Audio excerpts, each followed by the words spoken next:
Mumtaz TV bersama menegakkan sunnah. Bismillahirrahmanirrahim. Assalamualaikum warahmatullahi wabarakatuh.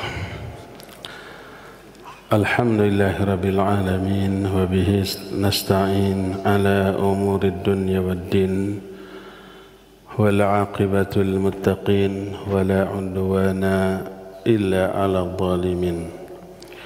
Wa asyhadu an la ilaha illallah al-malikul haqqul mubin wa asyhadu anna Muhammadan abduhu wa rasuluh sadiqul wa'dil amin wassalatu wassalamu ala asyrafil anbiya'i wal mursalin wa ala alihi wa ashabihi ajma'in wa man tabi'ahum bi ihsanin ila yaumiddin wa ba'd.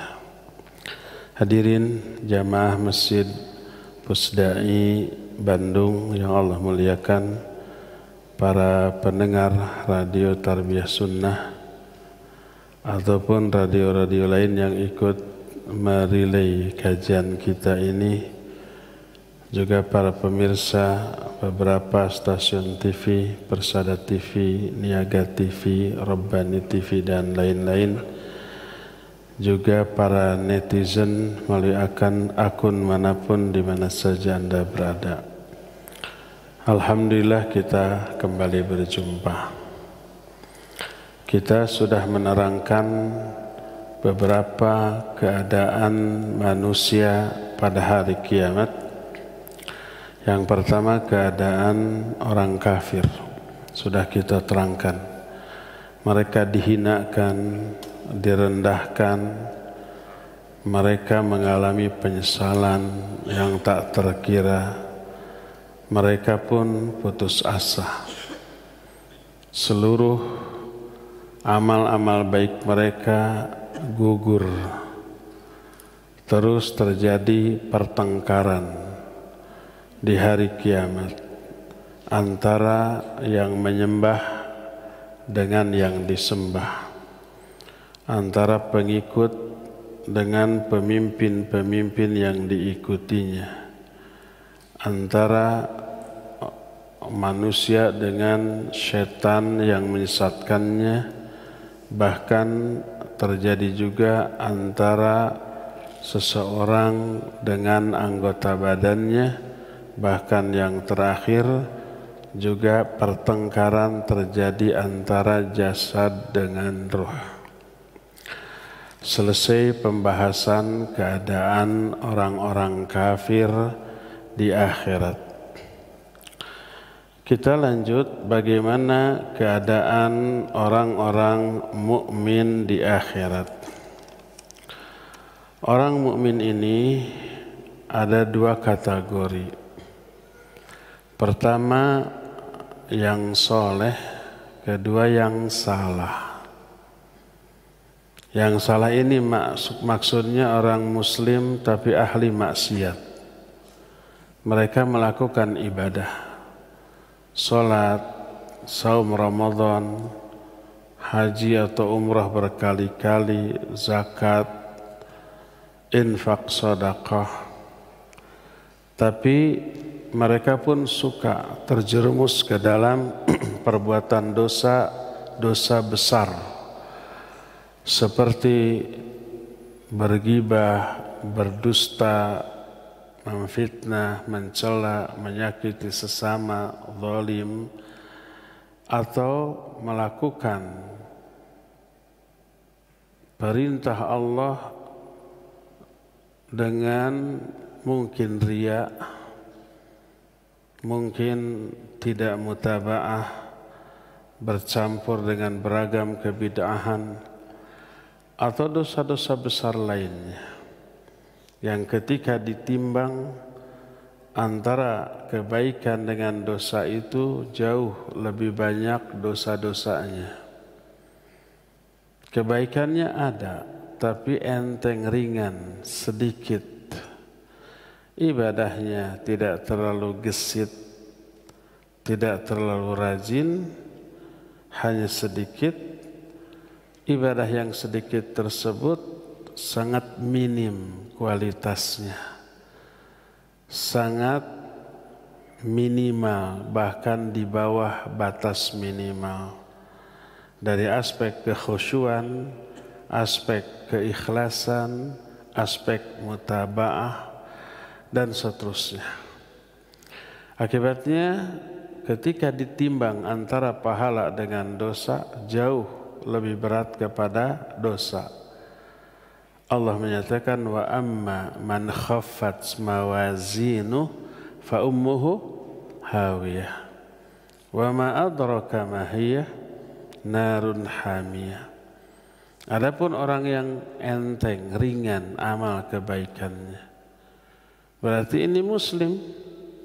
Karena kalau orang kafir seluruh kebaikannya terhapus, seperti yang sudah kita terangkan. Kalau orang muslim tidak, tetap ada catatannya, tapi ringan, enteng.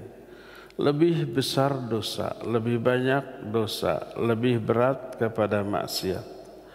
Fa ummuhu hawiyah, tempat kembalinya neraka hawiyah. Wa ma adraka ma hiya, tahu enggak kalian apakah neraka hawiyah itu? Narun hamiyah, api yang menyala-nyala. Nah, ini orang mukmin ahli maksiat. Jadi dua kategori. Kategori pertama orang mukmin yang soleh, yang bertakwa, yang semoga Allah masukkan kita ke golongan tersebut. Yang keduanya orang mukmin ahli maksiat yang semoga Allah menjauhkan kita dari hal itu. Kita sekarang mulai dari keadaan usatul mukminin. Usatul mukminin maknanya orang-orang mukmin ahli maksiat. Orang mukmin yang ahli maksiat serta kemaksiatannya lebih besar daripada pahalanya, mereka akan dimasukkan terlebih dahulu ke dalam neraka, ke dalam azab. Azabnya bergantung kepada jenis kemaksiatannya. Adapun maksiat ada dua jenis. Jenis pertama, melalaikan perintah sholat, saum, zakat, haji, diabaikan. Baik ditinggalkan seluruhnya atau ditinggalkan sebagian dan dilaksanakan sebagian, atau dilaksanakan seluruhnya tapi ala kadarnya, asal-asalan. Jangankan Allah yang maha baik dan tidak menerima kecuali yang baik, jangankan Allah yang maha sempurna, kita aja yang banyak kekurangan nyuruh orang melakukan sebuah pekerjaan, orang itu bekerja asal-asalan, nggak benar. Apa akibatnya? Nggak kita terima, dipecat, diganti dengan orang lain yang lebih baik. Itu kita, apalagi Allah Azza wa Jalla. Ya, jadi dosa bisa beragam penyebabnya. Bisa karena mengabaikan perintah dengan jenis pengabaian yang berbeda-beda, ditinggalkan semua atau sebagian, atau tidak ada yang ditinggalkan, semua dilakukan tapi asal-asalan, semuanya dosa. Kedua, dosa karena melanggar larangan.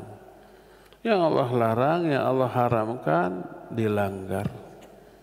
Itu juga merupakan sebuah dosa. Setiap dosa terancam dengan azab. Jenis dosanya atau jenis azabnya sesuai dengan jenis dosanya. Ingat, terancam. Bukan pasti orang itu ke neraka, tapi terancam. Tapi ancaman ini akan diberikan bila tidak ada faktor penghapus, faktor yang meringankan. Tapi kalau ada faktor yang menghapus, terhapus azabnya, seperti taubat, istighfar, atau melakukan amalan penghapus dosa seperti infak dan sedekah, atau seluruh ibadah dan amal soleh itu penggugur dosa. Innal hasanati yudhibnas sayyiat. Kebaikan-kebaikan itu bisa menghapus dosa. As-salawatul khams wal jumu'ah ilal jumu'ah wal ramadan ila ramadan wa fi riwayatin wal umrah ilal umrah mukaffiratun liman bainahun majtunibatil kabair. Salat yang 5 waktu, Jumat ke Jumat, Ramadan ke Ramadan, umrah ke umrah, itu menghapus dosa-dosa antara ibadah tadi. Semua kebaikan menghapus dosa.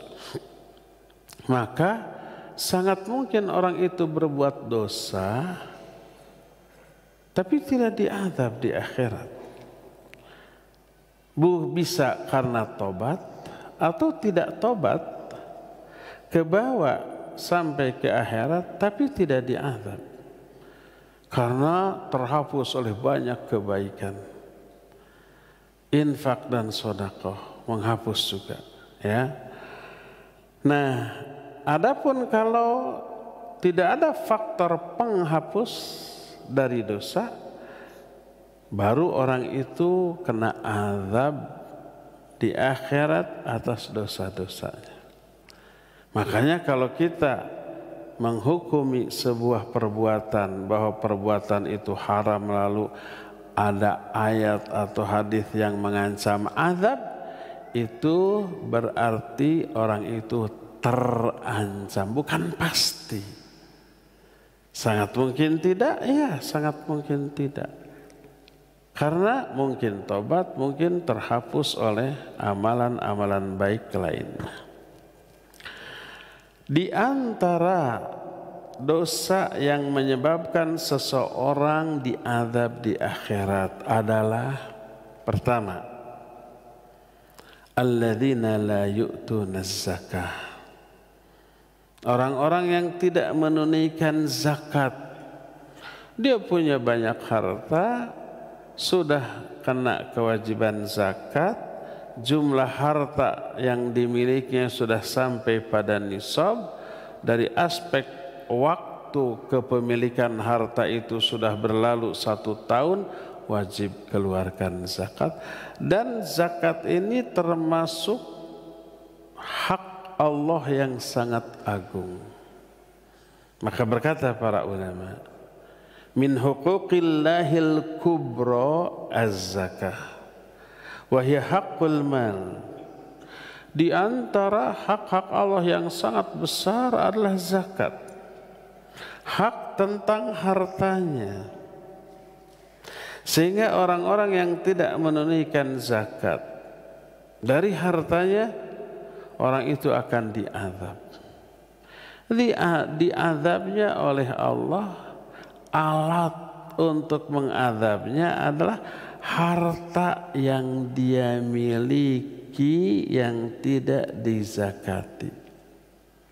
Berubah harta itu, bisa berubah menjadi ular, bisa berubah menjadi lempengan-lempengan yang dibakar oleh api, bisa berupa binatang yang merupakan harta dia, bisa berupa unta, sapi, kambing, nggak dikeluarkan zakatnya, infak sedekahnya, diazab dengan unta itu. Sebagaimana diterangkan dalam ayat, dalam hadis yang sahih. Di antaranya, pertama, harta yang dimiliki berupa uang dan yang lain-lainnya, kelak akan berubah menjadi ular yang besar. Ular itu botak, saking penuh dengan racun atau bisa. Rahang punya 2 rahang yang kuat dan besar. Ular itu dikalungkan di lehernya, Ular itu kemudian menggigit kepalanya, kemudian memasukkan bisa racun yang ada di tubuhnya. Sambil berkata, aku hartamu, aku adalah simpananmu. Sebagaimana dalam hadis sahih riwayat Imam Bukhari dari Abu Hurairah radhiyallahu anhu, beliau sallallahu alaihi wasallam bersabda, man atahu Allahu malan falam yuaddi zakatahu muthila maluhu yaumal qiyamah syuja'an aqra lahu zabibatan yutawwiquhu yaumal qiyamah thumma yaqul ana maluka ana kanzuk. Siapa orang yang diberikan harta oleh Allah tapi enggak ditunaikan zakatnya, tidak dikeluarkan infaknya, sedekahnya, harta itu kelak akan menjelma pada hari kiamat menjadi seekor ular yang botak, yang memiliki 2 rahang, 2 taring. Ular itu dikalungkan di lehernya. Lalu ular itu berkata, akulah hartamu, akulah simpananmu. Lalu Nabi SAW membacakan Al-Quran surah Ali Imran 180, wa la yahsabanna alladhina yabkhaluna bima atahumullahu min fadlih huwa khairal lahum bal huwa syarrul lahum sayutawwaquna ma bakhilu bihi yaumal qiyamah. Janganlah orang-orang yang bakhil dengan harta yang Allah berikan kepada mereka bahwa kebakhilannya itu baik bagi mereka. Jangan menyangka begitu, itu buruk. Orang punya banyak harta, bakhil, pelit, sedit dengan harta yang dimilikinya. Sayang kalau diberikan, disumbangkan, dikeluarkan sebagian kecil dari hartanya, lalu dia menyangka itu baik. Hartanya utuh, hartanya tidak berkurang. Sikap pelit dia anggap baik. Allah menyangka bal huwa syarrul lahum, itu justru buruk untuk mereka. Kelak harta yang tidak mereka keluarkan zakat, infak, sedekahnya itu akan dikalungkan pada hari kiamat. Dan nanti ada riwayat orang itu dikejar-kejar terus oleh ular tersebut, dengan posisi ularnya itu menganga, membuka mulutnya, sampai ketika orang itu nggak bisa lagi menghindar, pasrah, dia memasukkan tangannya ke mulut ular itu, dikunyah, ditelanlah tangannya itu. Tak ubahnya seperti binatang yang mengunyah makanannya dalam kehidupan di dunia. Ini kalau dalam bentuk uang. Kalau dalam bentuk emas dan perak, emas dan peraknya itu akan dibakar dengan api.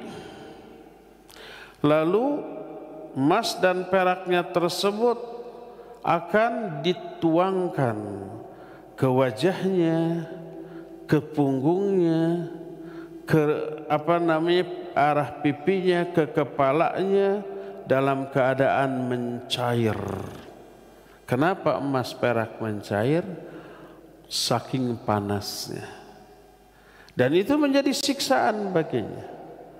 Allah berfirman dalam Al-Quran, dalam surah At-Taubah 34 dan 35, walladzina yaknizuna adh-dhahaba wal fiddah wa la yunfiqunaha fi sabilillah fabashshirhum bi'adzabin alim yauma yuhma 'alaiha fi nari jahannam fatukwa biha jibahuhum wa junubuhum wa dhuhuruhum hadza ma kanaztum li anfusikum fadzuqu ma kuntum taknizun.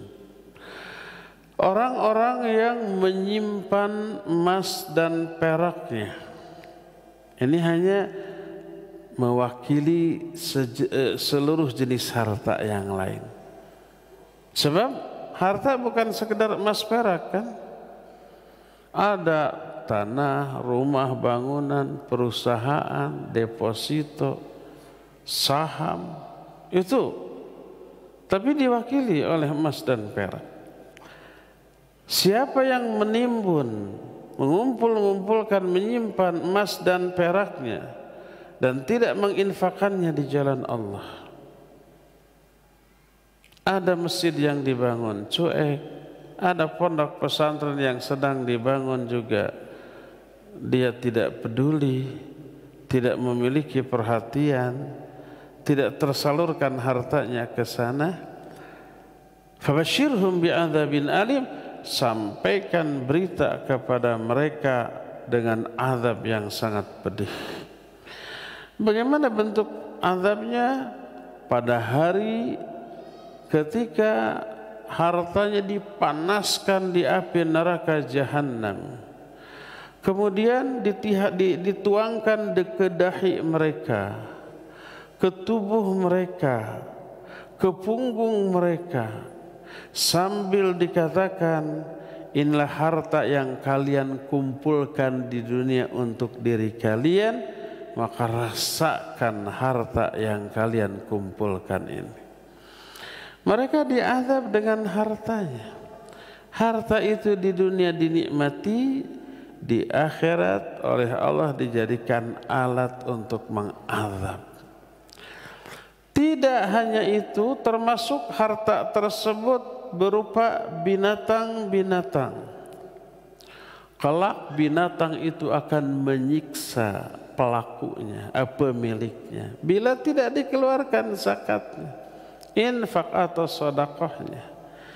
Kalau itu berupa unta, unta itu akan mengejar dia, lalu diinjak-injak. Mana tenaga dan bobot badan yang lebih besar, manusia atau binatang? Binatang. Kalau binatangnya unta, sapi, kuda, tendangan mereka itu bisa membuat orang yang ditendang itu terpental, bisa mematahkan tulang belulang, lebih kuat daripada tendangan orang terlatih sekalipun. Itu akan diinjak-injak. Diterangkan salah satu dalam hadis sahih riwayat Imam Muslim dari Abu Hurairah radhiyallahu an, berkata Rasul sallallahu alaihi wasallam, ma min sahibi dhahabin wala fiddatin la yuaddi fiha haqqaha illa idza kana yaumul qiyamah sufihat lahu safaihu minan nar فأحمي عليها في نار جهنم فيقوى بها جنبه وجنبه وظهره كلما بردت أعيدت عليه في يوم كان مقداره 50,000 سنة حتى يقضى بين العباد فيرى سبيله إما إلى الجنة وإما إلى النار. Tidak ada seorang pun pemilik emas ataupun perak, termasuk uang, karena uang bentuk lain dari emas atau perak. Kalau zaman baheula, kalau emas ingin dijadikan sebagai alat tukar berupa uang, jadi dinar. Satu dinarnya 4,25 gram emas. Tapi kalau perak mau dijadikan alat tukar dalam perdagangan, jadi dirham. Satu dirhamnya sebanding dengan 3 gram perak. Jadi uang bentuk lain dari emas dan perak. Maka sekarang kan nyaris uang itu tidak lagi berupa emas atau perak, tapi berupa kertas, atau kalau koin berupa, nggak tahu saya bahannya apa. Ada mungkin dari perak, ada dari perunggu atau apa, wallahu alam. Kata Nabi SAW, tidak ada seorang pun pemilik emas ataupun perak yang tidak dia tunaikan haknya, tidak dikeluarkan zakat, infak dan sedekahnya, kecuali pada hari kiamat emas perak itu akan berupa lempengan-lempengan dari api, dibakar di dalam neraka jahanam, mencair. Kalau mencair berarti suhunya sangat tinggi, lalu dituangkan ke keningnya, ke anggota tubuh bagian depannya, ke punggungnya.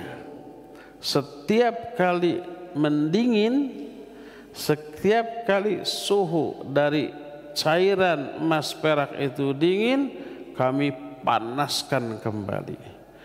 Dan itu terjadi pada waktu yang di waktu itu 1 hari lamanya sebanding dengan 50.000 tahun di dunia. Sehari di akhirat lamanya sebanding dengan 50.000 tahun. Kalau seseorang umpamanya setelah dihisab, ditimbang, dia diazab samingguan 7 hari. 7 hari di akhirat. Berarti lamanya 7 hari di akhirat itu sebanding dengan 7 kali 50.000 tahun. Berapa tahun? 350 tahun.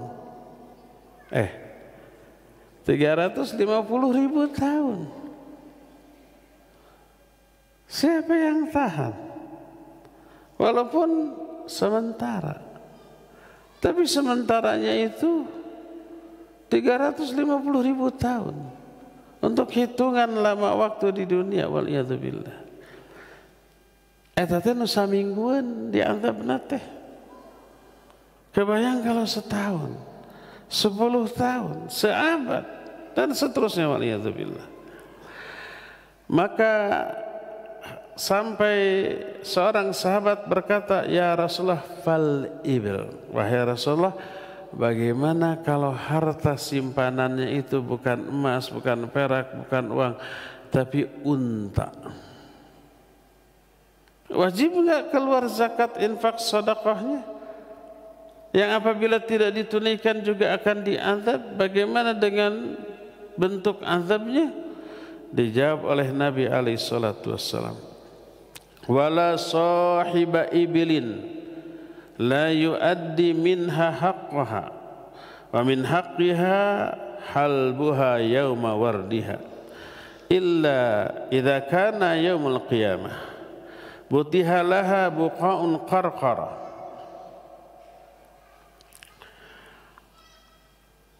aw far makanat ma yafqidu minha fasilan wahidan tatauhu bi akhfafiha wa ta'uddu bi afwahiha kullama marra alaihi awwalaha rudda alaihi akhiruha fi yawmin kana miqdaruhu 50,000 sanah hatta yuqda bainal ibad. Kata Nabi SAW, tidak ada seorang pun pemilik unta yang tidak menunaikan haknya, dan haknya itu adalah memerah atau memeras. Memerah susunya ketika tiba saatnya memerah, tapi tidak dia tunaikan susunya, atau kalau jumlahnya banyak tidak ditunaikan zakatnya berupa untanya untuk ukuran tertentu, kecuali pada hari kiamat unta itu akan dilepaskan di sebuah padang yang luas. Kemudian tidak dilepaskanlah untanya itu satu persatu. Setiap unta yang dilepaskan menginjak pemiliknya dan menggigit dengan gigi-giginya sampai berakhir dengan unta terakhir. Begitu unta terakhir selesai, kembali ke unta yang awal. Dia menginjak pemiliknya dengan kaki-kakinya dan menggigit dengan giginya. Sakit apa tidak? Ya pasti sakit. Begitu terus. Dan itu terjadi pada satu hari yang di hari itu lamanya sebanding dengan 50.000 tahun sampai selesai urusannya. Tuh unta juga begitu. Qalu, berkata lagi para sahabat, ya Rasulullah, fal baqar wal ghanam. Wahai Rasulullah, bagaimana kalau harta itu berupa sapi dan kambing? Beliau menjawab, wala sahibu baqarin wala ghanamin la yuaddi fiha haqqaha. Juga tidak ada seorang pun pemilik sapi ataupun kambing yang tidak menunaikan haknya, kecuali pada hari kiamat mereka akan dilepaskan. Kambingnya, sapinya dilepaskan mengejar pemiliknya, dan setiap kali pemiliknya itu didatangi oleh satu ekor sapi ataupun kambing, ditanduknya dia dengan tanduknya yang sangat besar, diinjak dengan kaki-kakinya yang juga sangat dengan injakan yang kuat. Begitu selesai yang pertama, disusul oleh binatang kedua, ketiga, dan begitu binatang terakhir selesai, kembali ke binatang yang pertama. Dan itu terjadi di satu hari yang lamanya waktu di hari itu sebanding dengan 50.000 tahun di dunia. Itulah kelompok pertama yang akan peroleh azab pada hari kiamat, orang-orang yang pelit, orang yang tidak mau mengeluarkan hartanya, sebagian kecil dari hartanya, baik zakat, infak, sedekah ataupun yang sejenisnya, dia akan diazab. Dengan apa? Dengan hartanya. Kalau berupa emas dan perak, akan dididihkan cairan yang panasnya, kemudian disiramkan ke wajah dan seluruh tubuhnya. Kalau itu berupa binatang piaraan, maka binatang itu akan menginjaknya dan menggigitnya. Begitulah nasib yang akan diterima oleh mereka. Inilah dosa pertama yang akan kena azab di akhirat, yaitu pelit dengan harta, tidak mengeluarkan zakat, infak dan sedekah dari harta. Kedua, dosa kedua yang juga terancam dengan azab bagi para pelakunya adalah al-mutakabbirun, orang-orang yang takabur, sombong, besar kepala, membusungkan dada. Takabur termasuk kejahatan besar terhadap hukum dan syariat Allah Azza wa Jalla. Allah paling benci itu kepada orang-orang yang takabur. Karena orang yang takabur merasa dirinya besar, mulia dan agung di dunia, maka sebaliknya di akhirat dia akan dihinakan. Dia akan dikerdilkan, direndahkan, diinjak-injak oleh manusia lain. Di dunia dia menginjak orang lain, selalu ingin, kata orang Sunda ya, dan ini tidak ada terjemahannya dalam bahasa lain, selalu ingin disuhun ku batur. Apa arti disuhun? Diletakkan di atas kepala. Nah, bahasa Sunda maka ya, kalau umpamanya membawa anak kecil di punggung namanya digandong ya. Kalau di pundak namanya dipunggu. Kalau di atas kepala namanya disuhun. Kalau bahasa Indonesia mah mau di punggung, mau di pundak, mau di atas kepala disebut digendong gitu ya. Di pangku beda lagi. Kalau di pangku di depan. Kalau di pangkunya pakai kain disebutnya apa? Di ais. Ayo ais heula ku mamah, kan gitu kabar udah. Kayak orang takabur di dunia ingin diagungkan. ingin ditinggikan. Balasannya di akhirat dia direndahkan, dikerdilkan, dihinakan, diperkecil bentuknya menjadi sekecil butiran-butiran biji yang diinjak-injak. Sebagaimana diterangkan dalam hadis yang diriwayatkan oleh Imam At-Tirmidzi, diterima dari Amr bin Shu'aib dari bapaknya. Siapa bapaknya Amr bin Shu'aib? Shu'aib. Amr bin Shu'aib itu Amr anak Shu'aib. Siapa bapaknya Amr? Shu'aib. Dari kakeknya dia berkata, bersabda Rasul sallallahu alaihi wasallam, yuhsyarul mutakabbiruna amthaladh-dhur yaumal qiyamah fi suratir rijal yakshahumudz dhillu min kulli makan. Orang-orang yang takabur kelak pada hari kiamat akan dikumpulkan sekecil biji tapi dalam bentuk manusia. Bentuknya manusia, ukurannya sekecil biji, kecil, diinjak orang. Mereka diliputi oleh kehinaan dari seluruh aspek. Dzur dalam bahasa lain artinya an-nama, sigharun nama. Nama itu semut, semut yang kecil. Semut kan ukurannya beda-beda ya, tergantung jenis. Ada semut yang besar, namanya kararangge. Semut api bahasa kita yang merah tehnya besar. Ada yang hitam lebih kecil lagi, ada yang lebih kecil lagi. Ini yang semut yang paling kecil, tidak dipedulikan oleh orang, diinjak-injak oleh orang lain dalam keadaan si penginjaknya tak sadar bahwa mereka menginjak orang lain. Kita sering menginjak semut tanpa kita sadari, iya. Tahu-tahu jeratot, ternyata semut keinjak. Yang keinjak tapi tidak kena, gigit. Kalau yang kena mah nggak bisa gigit, pejet. Seperti itu orang yang takabur pada hari kiamat. Bentuknya manusia tapi sekecil semut yang kemudian diinjak-injak oleh orang lain.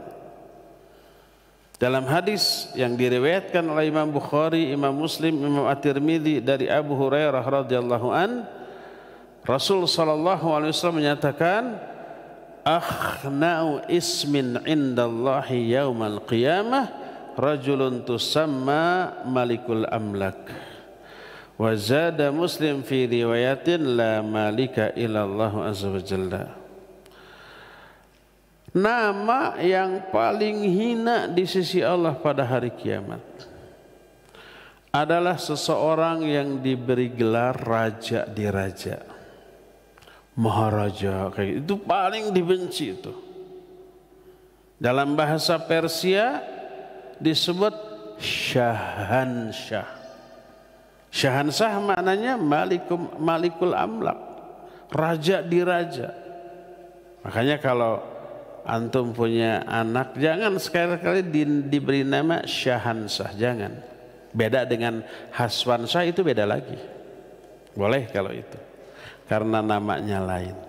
Kalau syahansyah tidak boleh, karena maknanya raja di raja.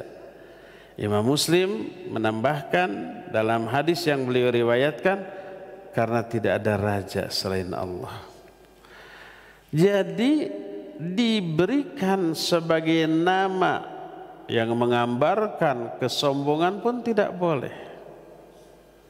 Seperti nama atau gelar raja di raja, maharaja dan seperti itu, maka itu tidak boleh. Bahkan dalam hadis riwayat Imam Muslim juga dari Abu Hurairah radhiyallahu an, Nabi alaihi salatu wasallam bersabda, aghyadu rajulin 'ala Allah yaumal qiyamah wa akhbathuhu wa aghyaduhu alaih rajulun kana yusamma malikul amlak la malika illallah. Kata Nabi alaihi salatu wasallam, seseorang yang paling dibenci, dimurkai oleh Allah pada hari kiamat. Juga paling jelek di sisi Allah ada seorang yang diberi gelar raja di raja atau maharaja, karena tidak ada raja selain Allah.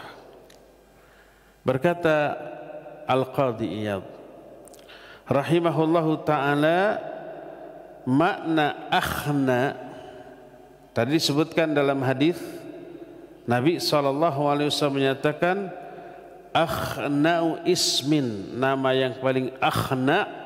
Makna akhna adalah asyaddul asma'i sigharan, nama yang paling hina, paling rendah di sisi Allah Subhanahu wa ta'ala.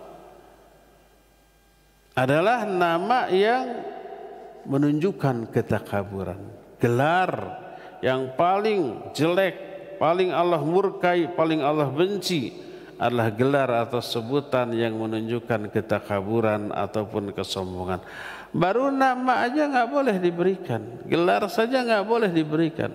Kalau itu mengandung makna ketakaburan ataupun kesombongan. Sebaliknya nama yang paling Allah cintai, nama yang mengungkapkan ketawaduan. Nama yang diberikan kepada orang yang paling dicintai oleh Allah apa? Abdullah atau Abdurrahman, hamba Allah. Hamba maknanya rendah. Kalau umpamanya ada sebutan, ada jalan yang apa namanya nurug tugmudun tuturubun gitunya, subuh-subuh, dalam bahasa Arab disebut dengan sebutan at-tariqul mu'abbad, jalan mu'abbad. Mu'abbad itu yang merendah, yang menurun terus, karena makna abdun rendah. Itu nama yang paling dicintai oleh Allah. Di dalamnya mencerminkan ketawaduan di hadapan Allah. Semakin tawadhu seseorang, semakin Allah angkat derajat kemuliaannya. Semakin seseorang merasa besar, merasa agung, merasa mulia, merasa tinggi, semakin Allah turunkan derajatnya, semakin Allah rendahkan, semakin Allah hinakan. Inilah dosa kedua yang terancam dengan azab pada hari kiamat, yaitu takabur atau sombong. Ketiga, ada jenis dosa yang menyebabkan pelakunya ini memperoleh rangkap azab, rangkap siksa. Ya, tidak akan diajak bicara oleh Allah, dibiarkan, dihinakan, tidak disucikan, tidak diajak bicara, tidak disucikan, dan dia memperoleh azab yang amat sangat dahsyat. Dan yang seperti itu ada beberapa jenis dosa. Karena itulah maka dosa-dosa tersebut wajib untuk kita hindari. Dalam salah satu ayat terdapat dalam Al-Quran, surah Al-Baqarah 173 sampai 175. Allah berfirman, innal ladzina yaktumuna ma anzalallahu minal kitab wa yashtaruna bihi thamanan qalila ulaika ma ya'kuluna fi butunihim illa an-nar wa la yukallimuhumullahu yawmal qiyamah wa la yuzakkihim wa lahum 'adzabun alim. Ulaika alladziina ishtarau dhalalata bil huda wal 'adzab bil maghfirah fama asbarahum 'alan nar.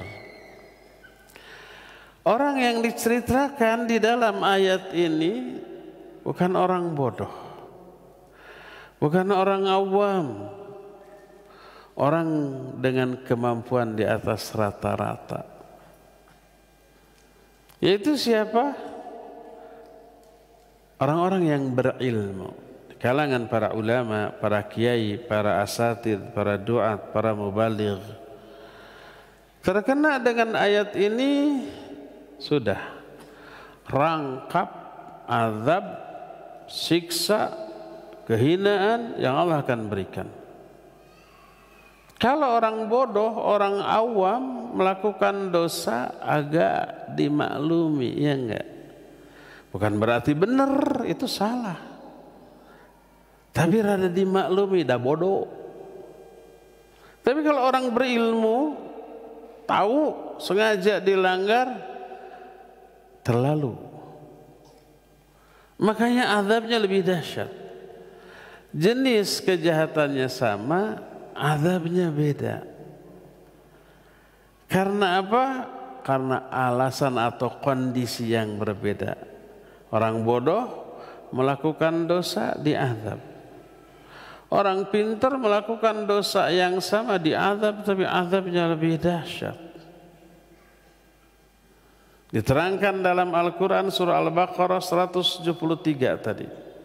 Sesungguhnya orang-orang yang menyembunyikan apa-apa yang Allah turunkan berupa kitab, menyembunyikan ilmu, Al-Quran dan As-Sunnah mereka sembunyikan. Baru keluar kalau ada keuntungan duniawi. Makanya disebutkan wa yashtaruna bihi thamanan qalila, mereka menjual ayat-ayat Allah itu dengan harga yang rendah. Bagaimana kalau dijualnya mahal miliaran? Tetap rendah. Dunia ini gak ada harganya di sisi Allah. Sering kita terangkan, dalam pandangan Allah dunia ini lebih hina, lebih rendah daripada bangkai binatang. Lebih hina, lebih jijik, lebih kotor daripada kotoran manusia. Seandainya dunia dalam pandangan Allah ada nilai walaupun sebanding dengan nilai sehelai sayap dari seekor nyamuk, padahal itu juga nggak ada nilainya ya. Tapi seandainya dunia itu sebanding nilainya dengan sehelai sayap dari seekor nyamuk, maka nggak mungkin Allah memberikan rizki kepada orang kafir walaupun seteguk air. Kalau itu berharga. Tapi karena dunia ini nggak ada harganya, orang kafir, orang durhaka juga dikasih dengan jumlah yang tak terkira. Ada nggak orang kafir durhaka tapi kaya? Ada banyak. Justru yang paling kaya rata-rata orang kafir. Rata-rata ya, bukan berarti orang Muslim tidak ada yang kaya, ada. Salah satu orang terkaya di dunia kan Muslim juga ya. Raja Brunei, Muslim bukan? Muslim, kaya tidak? Enggak kaya, tapi super kaya. Bandung bisa dibeli kalau dia mau. Itu pun kalau mau dijual. Tapi janganlah. Kalau dijual kita tinggal di mana ya? Padahal Bandung ini tempat yang paling menyenangkan untuk ditempati ya. Jadi jangan dijual.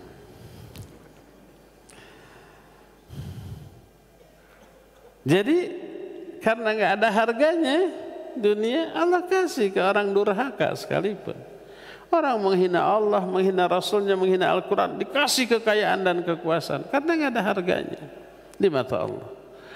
Jadi semua hal apapun di ayat Allah dijual tetap rendah. Saya mau jual satu ayat 10 triliun, tetap terlalu murah. Gak sebanding kemuliaan satu ayat dengan dunia dan isinya. Sesungguhnya orang-orang yang menyembunyikan apa yang Allah turunkan kepada mereka berupa kitab, dan mereka baru mau menjualnya dengan menjual ayat-ayat Allah itu dengan harga yang rendah,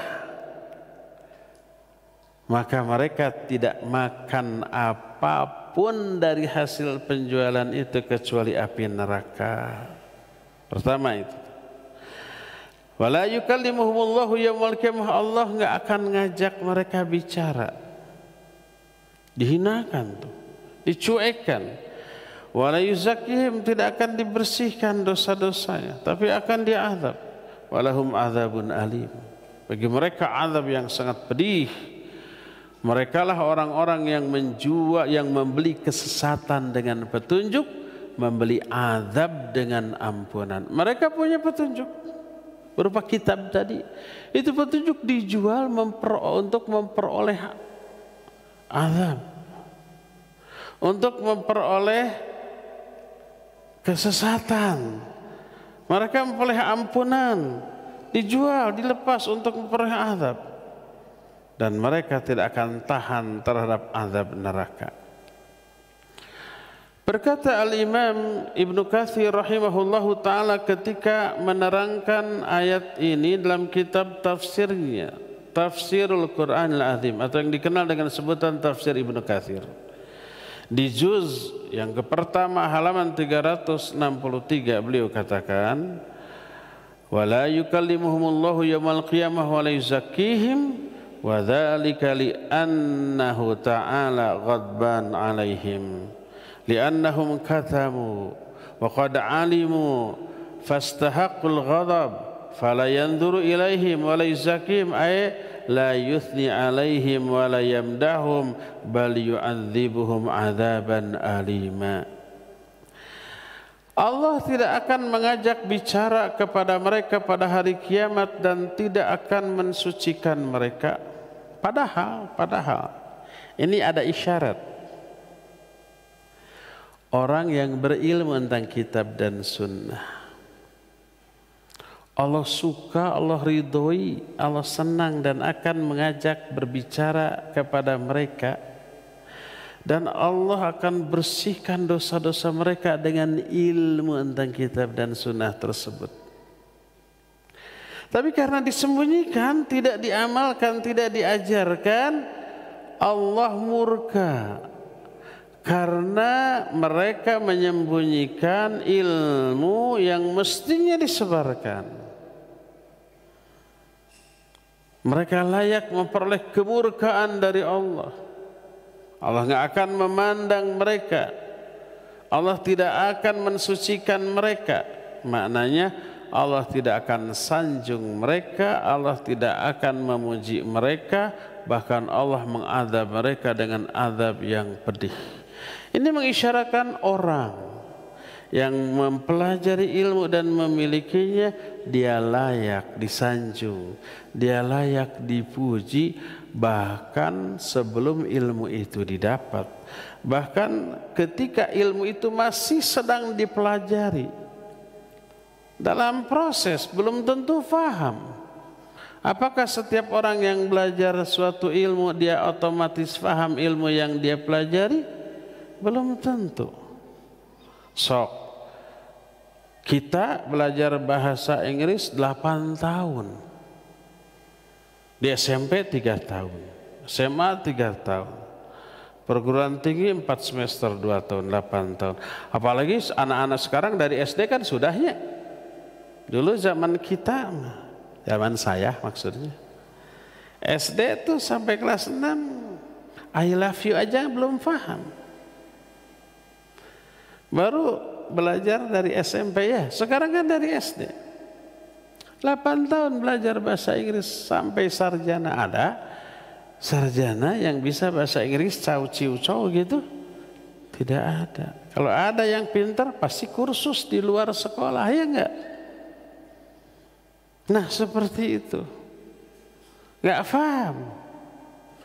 Fahamnya itu sehari tahun. Apa arti sehari tahun? Sehari tahun. Hanya ketika itu untuk ujian, besok ujian faham 10. Besok lagi ujian IPA, bahasa Inggris lupa, grammar lupa, tenses lupa, ya enggak? Ada yang masih hafal tenses sejak sekarang, padahal di SMP udah tamat. 16 tenses, SMA sudah tamat, diulang lagi di perguruan tinggi udah tamat. Dah sekarang mak tuh tidak ingat lagi, ya enggak? Enggak semua orang paham ilmu yang mereka pelajari. Walaupun belum tentu paham, ketika belajar aja Allah puji mereka, Allah sanjung mereka. Sebagaimana hadis riwayat Imam At-Tirmidzi dari Irbad bin Sariyah radhiyallahu anhu, dari Abu Umamah Al-Bahili radhiyallahu anhu. Nabi SAW menyatakan ya bahwa innallaha wa malaikatahu yusalluna ala muallimin nasil khair. Allah dan Rasulnya bersalawat kepada Allah dan para malaikatnya bersalawat kepada orang-orang yang mengajarkan ilmu. Dalam riwayat Sofwan bin Asal, orang yang belajar ilmu dapat salawat dari Allah. Salawat dari Allah itu pujian, sanjungan Allah kepada mereka di hadapan para malaikat. Itu baru proses belajar yang belum tentu dia faham. Apalagi kalau sudah faham, mengajarkan, dapat sanjungan, dapat pujian dari Allah. Tapi orang yang menyembunyikan ilmu enggak, dimurkai, dibiarkan, tidak dipandang, tidak diajak bicara, tidak dibersihkan, tidak disucikan jiwanya dari dosa-dosa. Ini isyarat ilmu menyebabkan orang yang memiliki ilmu dibersihkan dari dosa-dosanya. Didoakan, mintakan ampunan oleh para malaikat. Selama kita ngaji begini, para malaikat hadir lalu berdoa, Allahumma gfir lahum, Allahumma arhamhum, ya Allah ampuni dosa mereka, ya Allah rahmati dosa mereka. Begitu tuh. Selama kita ngaji teh, dosa-dosa kita teh berjatuhan, terhapus tanpa kita sadari, tanpa kita rasakan, terhapus. Tapi bagi orang yang menyembunyikan ilmunya, Allah enggak hapus dosanya. Allah tidak muliakan dia, Allah tidak puji, Allah tidak sanjung. Bal yu'adzibuhum adzaban alima, bahkan diazab dengan azab yang sangat pedih. Dalam hadis yang diterima dari Abu Hurairah radhiyallahu an, hadis ini diriwayatkan oleh Imam Ibn Hibban dalam kitab sahihnya, Imam Al-Baihaqi, juga Imam Al-Hakim dalam Al-Mustadrak.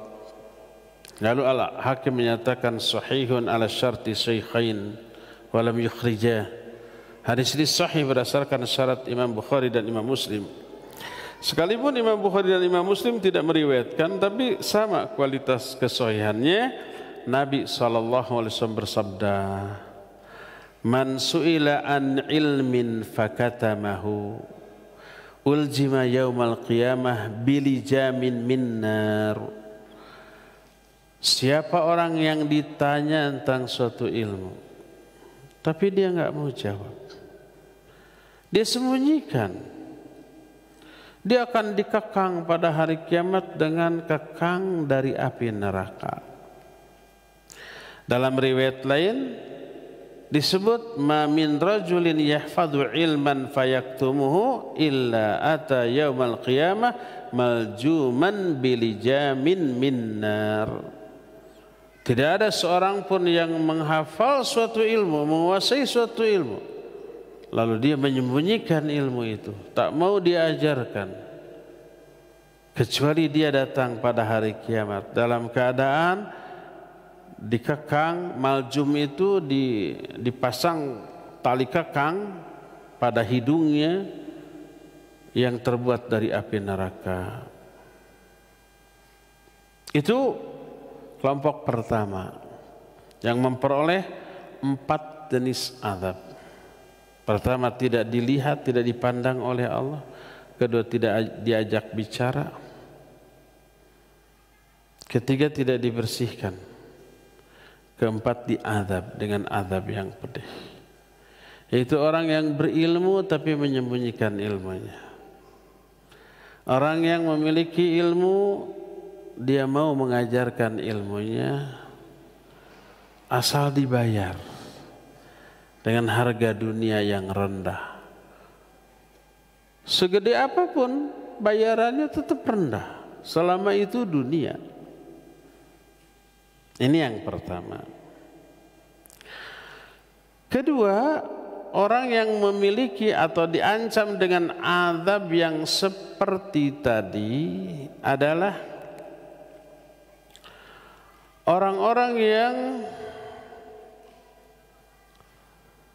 mirip menjual janji mereka dengan Allah, keimanan mereka digadaikan untuk apa? Untuk kepentingan dunia. Ada enggak demi dunia orang rela murtad? Ada. Ada enggak demi dunia? Dunia itu bisa jabatan, pangkat, popularitas, kedudukan, kekuasaan, atau uang, atau pujian sanjungan. Dia rela menggadaikan agamanya, keimanannya, janjinya dengan Allah. Ada yang seperti itu? Ada banyak. Mereka dari zaman Kiwari banyak. Semoga cepat berlalu lah. Orang yang berani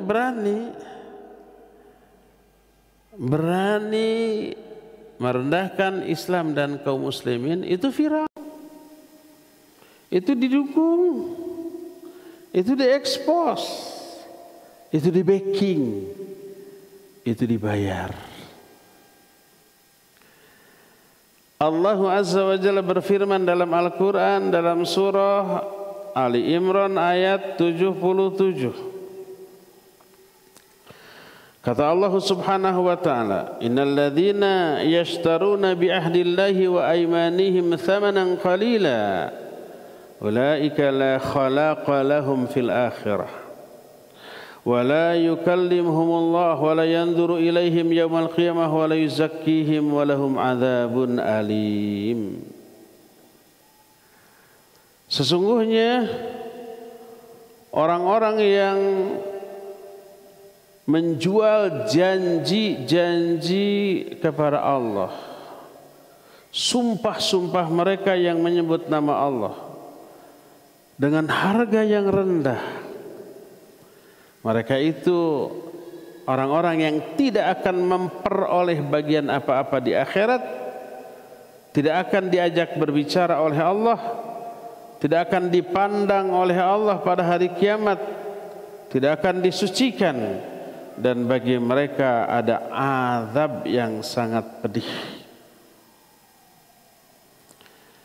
Makanya ketika membahas poin ini, mu'alif menyatakan wa minal ladzina yaghdabullahu alaihim yaumal qiyamah fala yukallimuhum wa la yuzakkihim wa lahum adzabun alim alladzina yanquduna ma ahadullaha alaihi wa yashtarawna bi aymanihim thamanan qalila fayahlifuna al-aymanil kadhibah tahqiqan li kasbin dunnawiyin tafatin. Di antara orang yang dimurkai oleh Allah pada hari kiamat, sehingga tidak akan diajak bicara oleh Allah, tidak akan dibersihkan, tidak akan diampuni dosa-dosanya, bahkan mereka akan peroleh azab yang sangat pedih, adalah orang-orang yang melanggar janji-janji mereka kepada Allah, menjual sumpah-sumpah mereka atas nama Allah dengan harga yang rendah. Mereka melakukan sumpah palsu dalam rangka meraih keuntungan duniawi yang hina. Berdasarkan Al-Quran surah Ali Imran ayat 77 tadi. Inilah jenis yang kedua. Kemaksiatan kedua yang akan memperoleh azab yang sangat pedih pada hari kiamat nanti. Ketiga, masih 4 jenis azab yang sama. Tidak dilirik, tidak diajak bicara, tidak dibersihkan, dan peroleh azab yang sangat pedih adalah diterangkan dalam hadis. Sahih hadis ini. Riwayat Imam Muslim juga Ahlus Sunan Ahlus sunnah itu 4, yaitu Imam Abu Daud, At-Tirmidzi, juga Imam An-Nasai dan Imam Ibnu Majah. 4 ashabus sunan. Juga diriwayatkan Imam Ahmad, diterima dari Abu Dzar Al-Ghifari radhiyallahu anhu. Berkata Rasulullah sallallahu alaihi wasallam, "Thalathatun la yukallimuhumullah wa la yanzuru ilaihim yaumal qiyamah wa la yuzakkihim wa lahum adzabun alim." Ada 3 golongan manusia.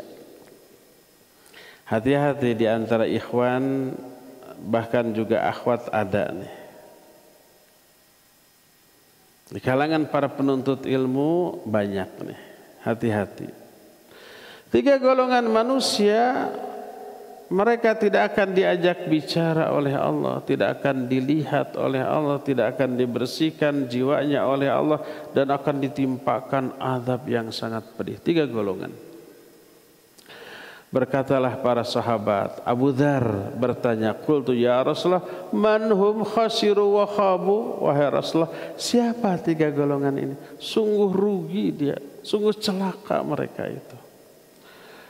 Nabi SAW sampai mengulang perkataannya 3 kali. 3 golongan yang Allah tidak akan ajak bicara, tidak akan Allah lihat, tidak akan Allah bersihkan, tidak akan Allah ampuni dosanya, dan Allah akan berikan azab yang pedih. Lalu beliau menjawab, pertama, al-musbilu izarahu, orang yang isbal. Di sini tidak ada keterangan sombong atau tidak sombong, ya, pokoknya isbal. Dalam riwayat Bukhari dikatakan, ma asfala minal ka'baini minal izar fa finnar. Setiap izar itu pakaian yang dikenakan dari atas ke bawah. Sarung, celana, gamis gitu ya. Adapun kalau dari bawah ke atas seperti kaos kaki, seperti sepatu bot. Ada sepatu bot yang sampai lutut? Ada. Itu enggak apa-apa. Bukan izar itu.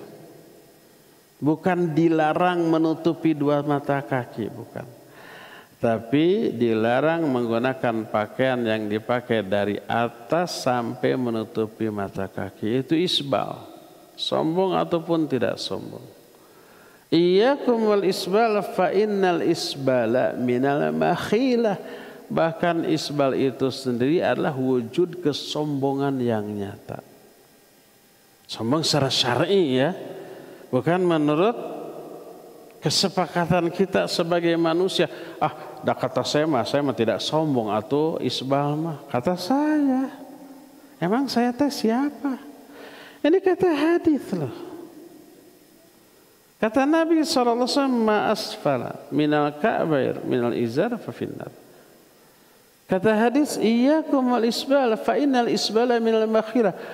Jauhi oleh kalian dari isbal, karena isbal itu wujud kesombongan.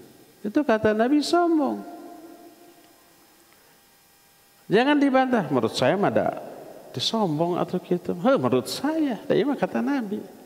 Masa perkataan Nabi dibantah oleh perkataan saya? Kan gitunya. Kalau kata saya mah ada disombong, emang antum teh siapa? Sampai perkataan Nabi terhapus oleh omongan antum. Kata Nabi sombong, ya sudah sombong.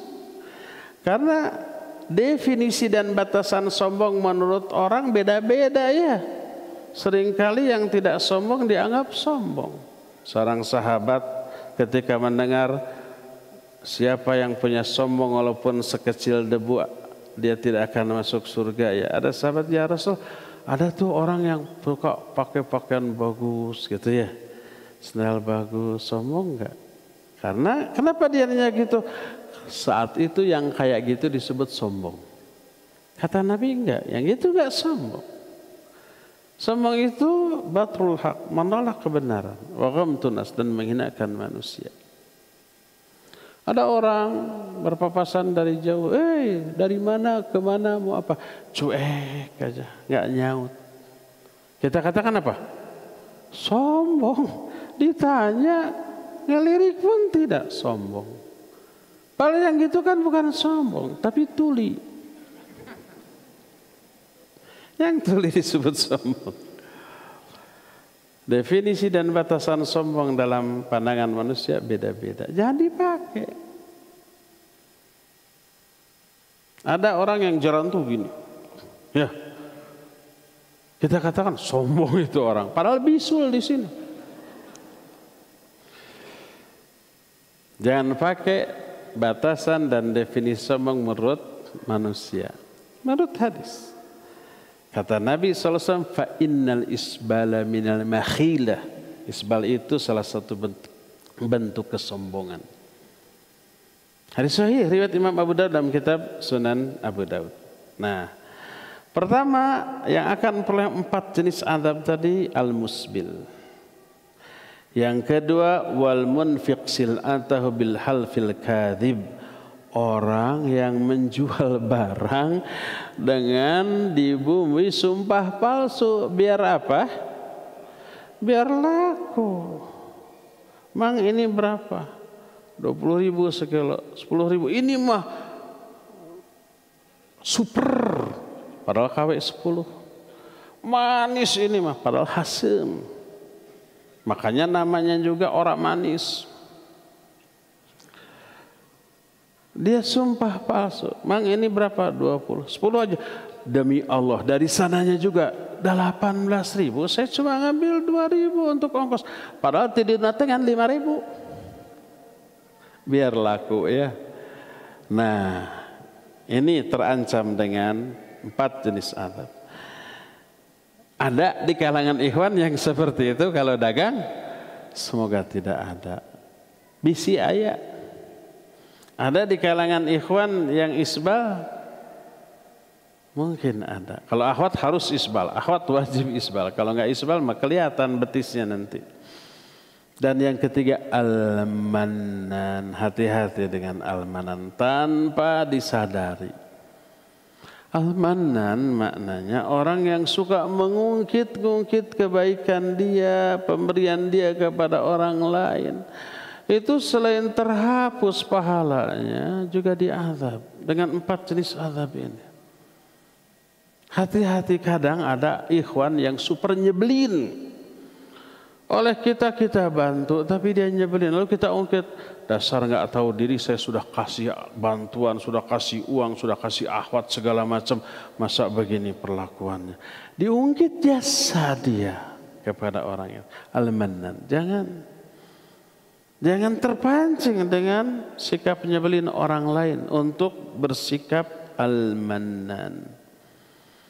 Berdasarkan hal itulah, maka 3 di antara dosa-dosa yang akan memperoleh 4 azab tadi, yaitu 3 golongan manusia. Orang yang isbal, laki-laki.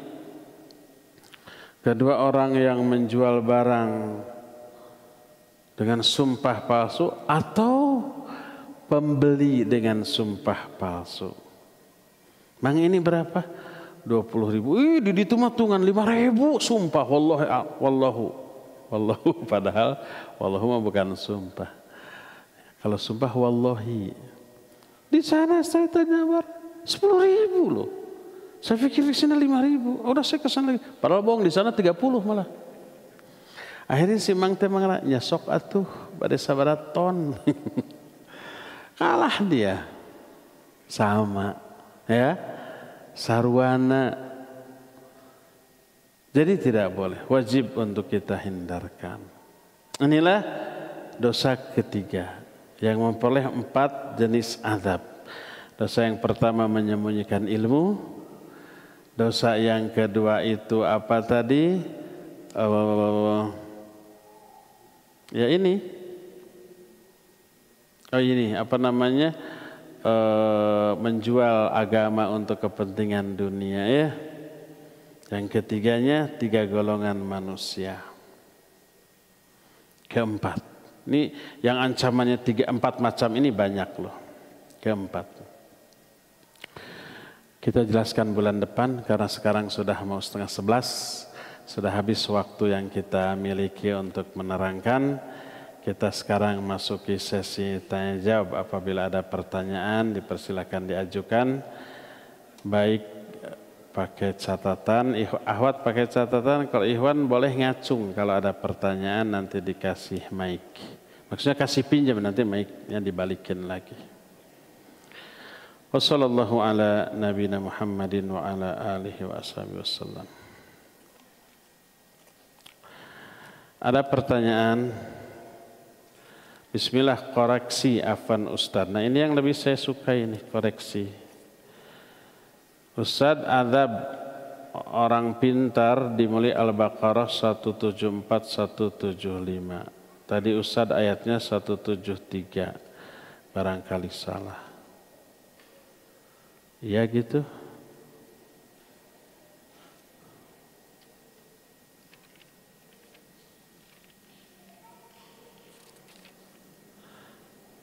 Satu 174, 175. Iya. Saya tadi ngomong 173. Iya. Punten, salah omong.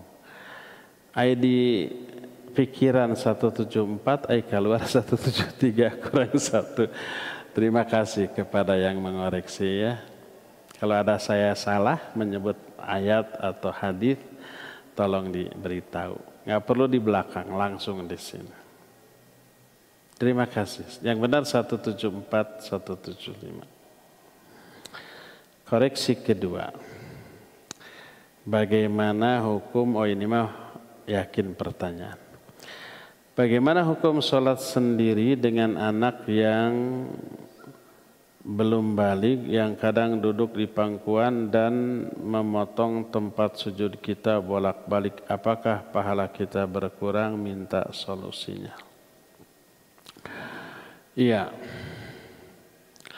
Menghalangi siapapun yang lewat tidak dipandang usia atau makhluk apa yang lewat tersebut.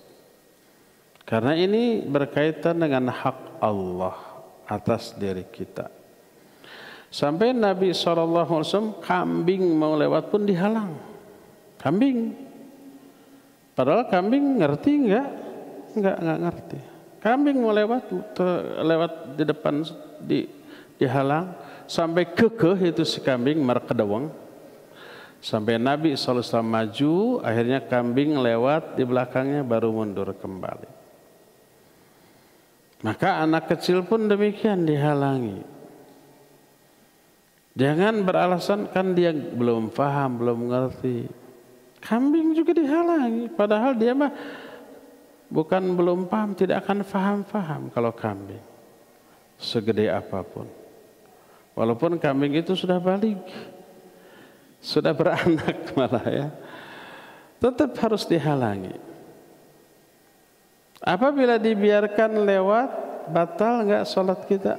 Tidak batal, hanya rusak, terkurangi nilai pahalanya ya. Oleh karena itu tetaplah halangi si anak, dan nanti anak itu kalau tahu bahwa nggak boleh dihalangi mau sholat di hadapan yang sholat, dia akan paham, oh lewat di hadapan sholat yang sholat itu nggak boleh. Nanti dia akan menghindari itu ya, walaupun dia belum balik, usia 3 tahun, 4 tahun, sebelum sholatnya kita wanti-wanti, nanti jangan lewat di depan ya, dia akan paham. Pas lewat depan halangi, dia akan paham ya. Halangi saja. Wallahu a'lam. Ada lagi pertanyaan? Mangga. Mau mic.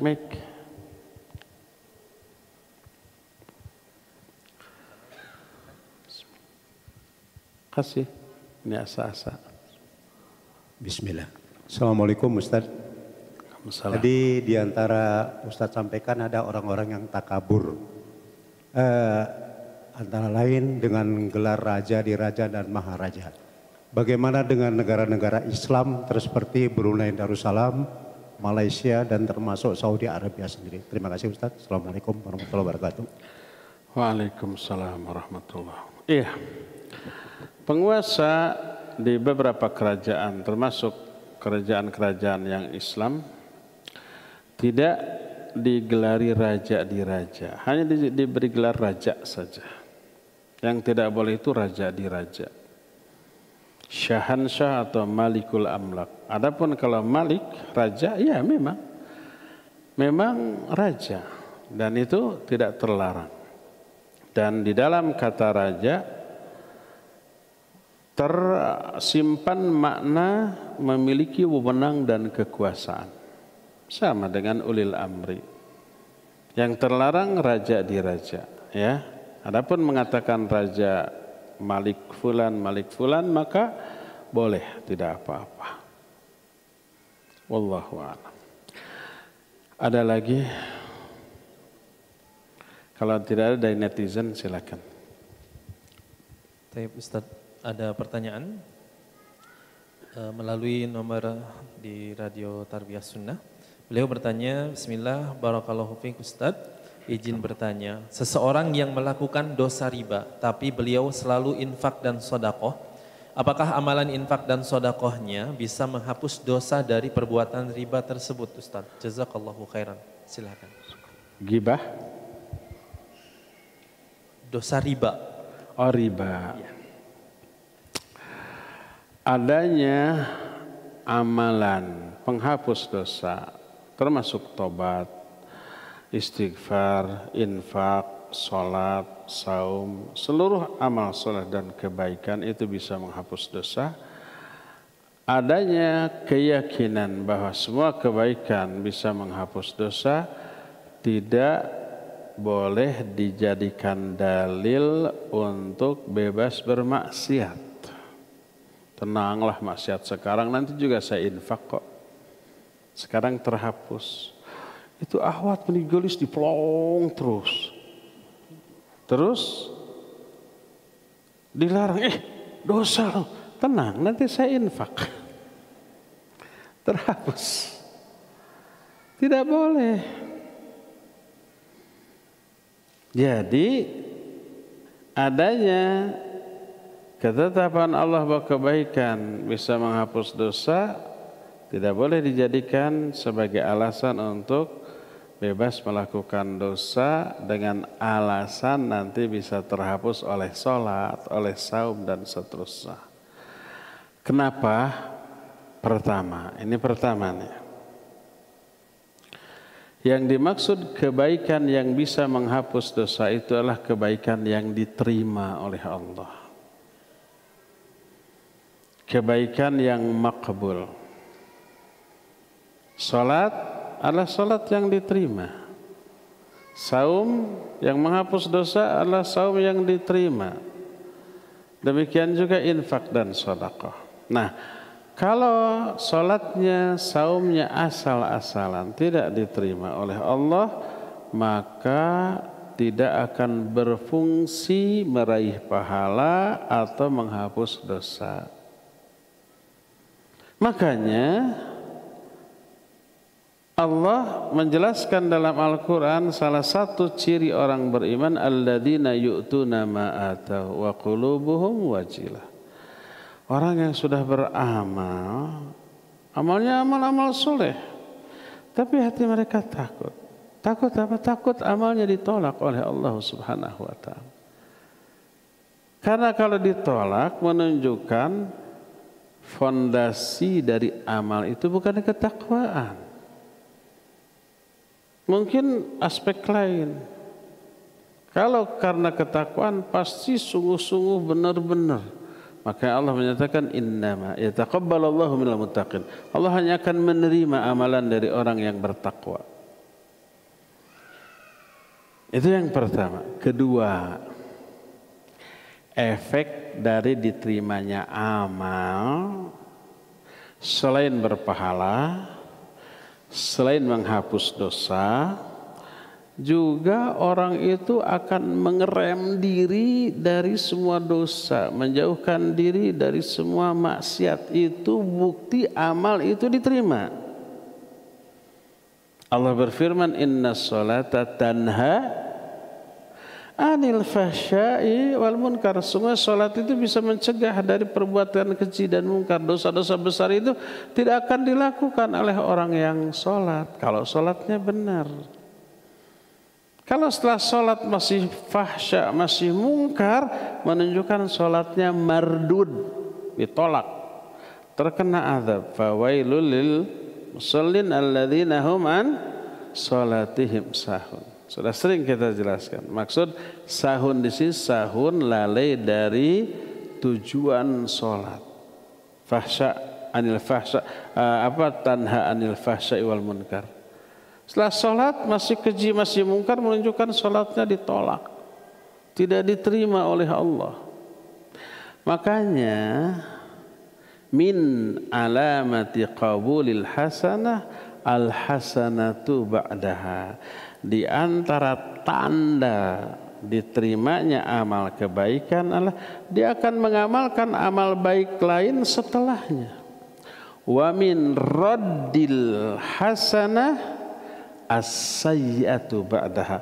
Di antara tanda ditolaknya satu amal baik adalah dia mengikuti amal baik tadi dengan keburukan atau dengan dosa.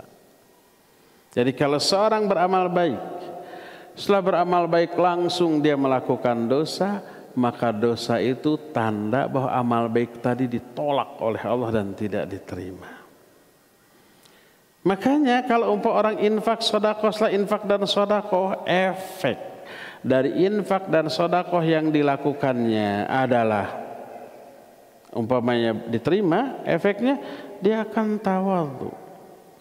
Dia akan tergerak untuk melakukan amal baik yang lain. Setelah infak joro-joro ingin baca Al-Quran, khusyuk. Setelah baca Al-Quran tuh ingin ke masjid, ingin sholat. Walaupun belum waktunya, jam 10 nih ada waktu sholat, ada sholat duha. Begitu terus. Jadi berantai melakukan amal-amal baik yang lain setelah melakukan amal baik yang pertama. Nah itu tandanya. Makanya kalau orang sudah infak, sudah sedekah, pasti dia itu akan memelihara diri dari dosa dan maksiat. Kalau infak terus, riba terus, menunjukkan infaknya ditolak oleh Allah. Mungkin yang diinfakkannya itu hasil riba. Dari mana uang yang diinfakkan? Hasil riba. Tertolak. Innallaha thayyibun la yaqbalu illa thayyiba. Allah Maha baik, tidak akan menerima kecuali yang baik-baik. Jadi kalau kita ada uang riba umpamanya karena ketidaktahuan, kita membuka rekening bank konvensional ada ribanya di sana. Lalu kita salurkan, jangan dianggap itu infak, bukan, karena bukan dari harta kita. Itu membuang harta haram yang nempel di harta kita. Jangan dianggap sudah berjasa. Saya sudah infak ke masjid itu untuk bikin WC, untuk MCK umum sudah merasa berpahala. Enggak, itu bukan uang kita. Kalau infak mah dari harta kita. Jadi sebagai tanda bahwa amal diterima oleh Allah, dia tidak akan berani melakukan dosa setelah melakukan amal ibadah tadi. Makanya kalau orang kebaikan terus tapi dosa terus. Saya tahu melototin aurat wanita itu nggak boleh, dosa. Saya tahu, tapi tenang, nanti dengan sholat terhapus. Ini menunjukkan sholatnya tidak diterima. Tenang, nanti saya infak sedekah, dengan infak sedekah terhapus. Ini menunjukkan tidak diterima infak dan sedekahnya. Kalau ibadahnya tidak diterima, tidak berfungsi untuk menghapus dosa-dosa, tidak akan meraih pahala yang Allah janjikan. Ya, wallahu a'lam bissawab. Terakhir, jangan ada lagi yang bertanya. Saya mau tanya, Assalamualaikum Ustaz, Waalaikumsalam warahmatullahi.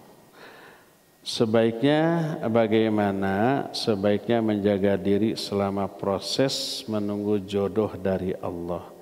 Karena zaman sekarang suka banyak yang julid. Julid teh apanya? Julid teh judes gitu.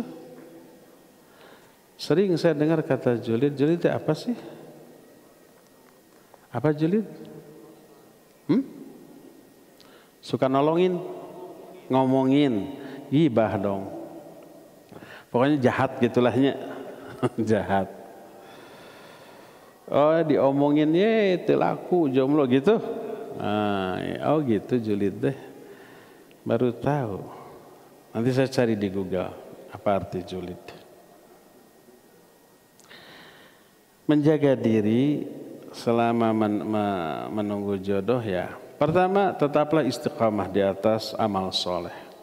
Istiqamah menghindari dosa dan maksiat. Kedua, jangan henti, jangan putus asa untuk minta, berdoa kepada Allah Subhanahu wa taala. Dilambatkannya jodoh kita mungkin karena Allah menginginkan manusia calon suami yang baik, terbaik untuk kita. Yang sekarang ada mah masih KW semua gitu, belum ada yang super. Nanti kalau sudah muncul yang super baru dikasih, makanya tenang. Lebih baik telat tapi memperoleh yang terbaik daripada terburu-buru tapi memperoleh yang ala kadarnya, ya. Itu yang kedua, berdoa. Ketiga, boleh ikhtiar. Ikhtiarnya gimana? Ya, minta orang lain membantu dia carikan jodoh. Itu aja susah. Ini ada CV, dari CV-nya cocok ini. Kriterianya begini dan kriteria itu ada di CV yang lain. Tapi pas dipertemukan karakter yang tidak cocok. Karakter cocok, pas nador nggak jadi gitu. Nilainya 4, saya ingin yang nilainya 9. Macam-macam. Tapi sabar, boleh ikhtiar, boleh ikhtiar ya. Kalau nggak salah di yayasan kita juga ada biro jodoh ya, ada, coba kirim CV.